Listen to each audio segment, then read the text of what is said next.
બાપુ એક કથામાં એક બહુ સરસ વાત કરી હતી લગ્ન જીવનને લઈને. તે એક છોકરાએ પોતાના પિતાને આવીને એમ કીધું મારે લગ્ન કરવા છે. એટલે પિતાએ આમ સહેજ તીક્ષ્ણ નજરથી જોઈને છોકરાને કીધું સોરી બોલ. એટલે છોકરાએ એમ કીધું કે પિતાજી મારી ઉંમર થઈ છે, હું ભણી લીધું છે, હું સરસ કમાઉં છું, એટલા માટે મને હવે લગ્ન કરવાનો અધિકાર છે. એટલે પિતાએ થોડાક મોટા વોલ્યુમમાં અવાજમાં એમ કીધું સોરી બોલ કીધું ને એકવાર.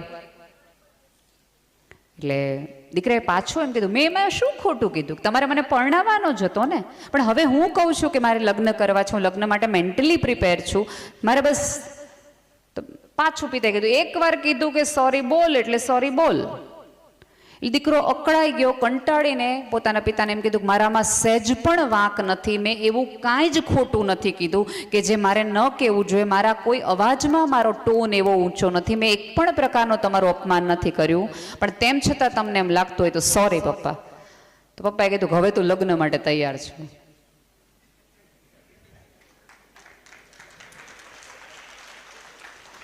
કોઈ પણ પ્રકારની ભૂલ ન હોય ને તોય તું સોરી કહી શકે ને તો તારે લગ્ન કરવા જોઈએ. તમે સોરી કયો અને આપણે એ લોકો સ્ત્રીઓ આપણે એમ કહી તમે કયો એમ. આ બે વાક્યો છે ને પેરેલલ ચાલતી ઘટના છે, સરસ રીતે સાથે ચાલે છે. કારણ કે જેને તમે સોરી કહો છો ને એ બીજી જ સેકન્ડે એવું માને છે કે યાર આ માણસનો વાંક તો નહોતો.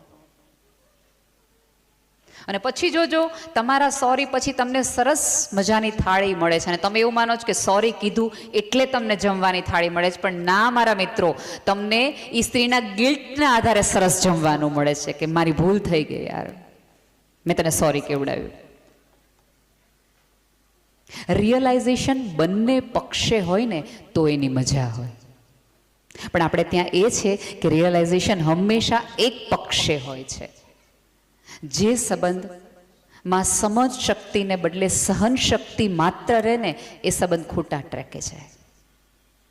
લગ્ન જીવન એ સમજ શક્તિ અને સહન શક્તિનો સમન્વય છે. એ બંને સાથે એક વ્યક્તિ સહન કરતી હોય, એક તમને ખબર હોય કે તમારી પત્ની તમારા કુટુંબનો, તમારા સમાજનો, તમારા સંતાનનો બોજ રહેલી છે, એ સાંભળી રહી છે, અને રાત્રે એકાદ વાર એક પુરુષ હાથ પકડીને એવું એને કહે કે મને ખબર છે તું મારા ઘર માટે શું કરું છું. ટ્રસ્ટ મી, આ જગતની કોઈ સ્ત્રી ક્યારેય એવો ઉલ્લેખ નહીં માગે, કોઈ ડિમાન્ડ નહીં માગે, કારણ કે એને ખબર છે કે હું જે વ્યક્તિ માટે કરું છું એ વ્યક્તિને ખબર છે કે હું બધું એની માટે કરું છું. છેલ્લી વાત કહી, માફ કરજો મારે જવાનું છે અને મારું વક્તવ્ય અધૂરું છે, મારું બાકી રહેશે આ સભાને મારી વાત કહેવાનું, પણ છેલ્લી વાત કહીને હું મારી વાત પૂર્ણ કરું. એક વખત આપણે બધાને જીવન ન મજા આવે એવું લાગે છે, તકલીફવાળું લાગે છે, મૂંઝવણવાળું. તમે કોઈ પણને પૂછો ને કે કેમ છો એટલે કાંઈ જાણ્યા કર્યા વગર આપણને એક જવાબ આપશે મજામાં છું. પછી સહેજ હવે હાથ ફેરવીને પૂછો કે બધું ઓલ વેલ, તો માણસ સહેજ ઢીલો પડીને એમ કહેશે કે યાર મજા નથી, મજા નથી આવતી. અને મજા શું કામ નથી આવતી? કારણ કે આપણે સતત એક કમ્પેરિઝનમાં જીવીએ છીએ.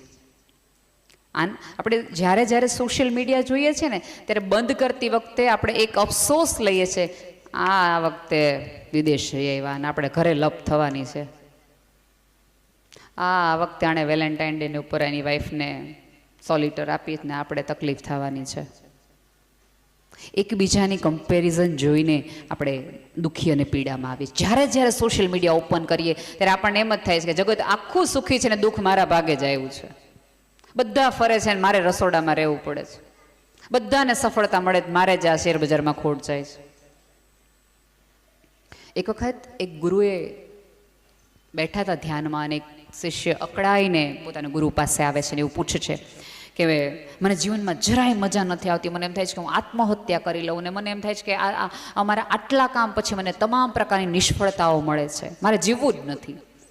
અને એટલો બધો બળબડાટ કરે છે. ગુરુ એકદમ શાંત ચિત્તે આખી વાતને ઘટનાને સાંભળે છે. પછી એક બીજા શિષ્યને એમ કહે છે એક ગ્લાસ પાણી લાવો અને થોડું મીઠું લાવો. એટલે બધાને એવું થયું કે શિષ્ય આટલું બધું બળબડાટ કરે છે, આટલો બફાટ કરે છે, એટલે બીપી લો થઈ ગયું લાગે છે, એટલા માટે મીઠું પીવાનું કીધું હશે. એટલે ગ્લાસની અંદર એક મોટી ચમચી ભરી અને ગુરુએ મીઠું નાખ્યું અને હલાવીને એમ કીધું પી જા. એટલે પહેલાં જ ઘૂંટડાએ રમેશભાઈને એમ થૂકી નાખ્યું પાણી. એટલે ગુરુએ પૂછ્યું કેવું લાગે છે? એ કે ખારું લાગે છે, ખારું. પછી ગુરુ કંઈ બોલ્યા નહીં. પછી મેં કીધું સાંજે આપણે ચાલવા જશું નદી કિનારે, તળાવના કિનારે આપણે ચાલવા જશું.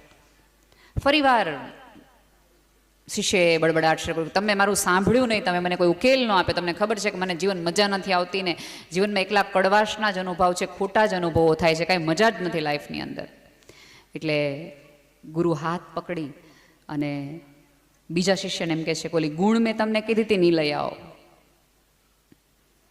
એટલે શિષ્ય આવે છે અને ઓલો જેને જીવન કંટાળાવાળો, દુઃખવાળો, પીડાવાળો લાગે છે એ એમ પૂછે ગુણમાં શું છે?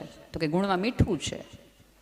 બીજા બધા શિષ્યોને એમ કહે છે કે આ તળાવની અંદર આખી ગુણ મીઠું નાખી દો. પછી થોડી વાર રહીને એ ગુરુ એ તળાવના પાણીમાંથી પાણીનો ગ્લાસ ભરે છે અને પોતાના શિષ્યને એમ કહે છે કે હવે પી. એટલે શિષ્ય ગડગડાટ પી જાય છે. એટલે ગુરુએ પૂછે ખારું ન લાગ્યું? એક ગ્લાસમાં તમે એક જ ચમચી લાગી હતી અને તને ખારું લાગ્યું. આ તો આ તળાવની અંદર મેં આખી ગુણ ભરીને મીઠું નાખ્યું છે, તોય એને કાંઈ ખારાશ ન લાગી તને?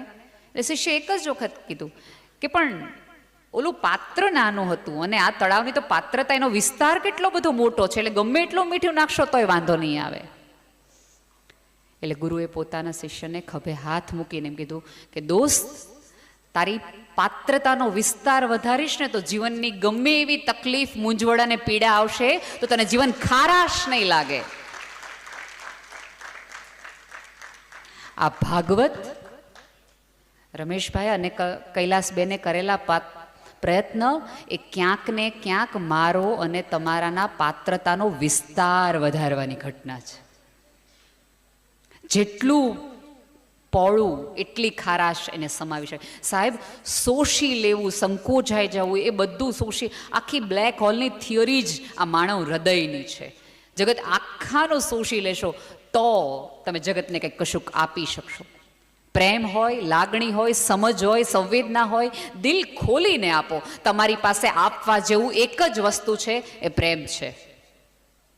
તમને આ પૃથ્વી પર પ્રેમ કરવા માટે જ મોકલ્યા છે.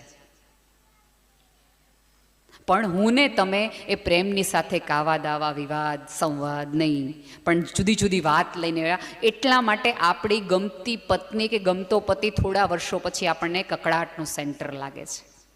કારણ કે આપણે જોવાનું બદલાવી નાખ્યું, આપણું વિઝન બદલાવી નાખ્યું. જે મીના કુમારી હતી કે જેને મેં તમને એવું થતું કે એના પગ જમીન ઉપર પડવા જ ન જોઈએ, એના પગના વાઢિયા તરફ મારું ને તમારું ધ્યાન જ નથી. તકલીફ ત્યાંથી શરૂ થાય છે. અને સ્ત્રીને એવું થાય કે એને ખબર જ નથી કોઈની માટે શું કરું છું. અને પુરુષને એવું થાય છે કે યાર 24 કલાકની કાળા તડકામાં મજૂરી એની માટે કરું છું.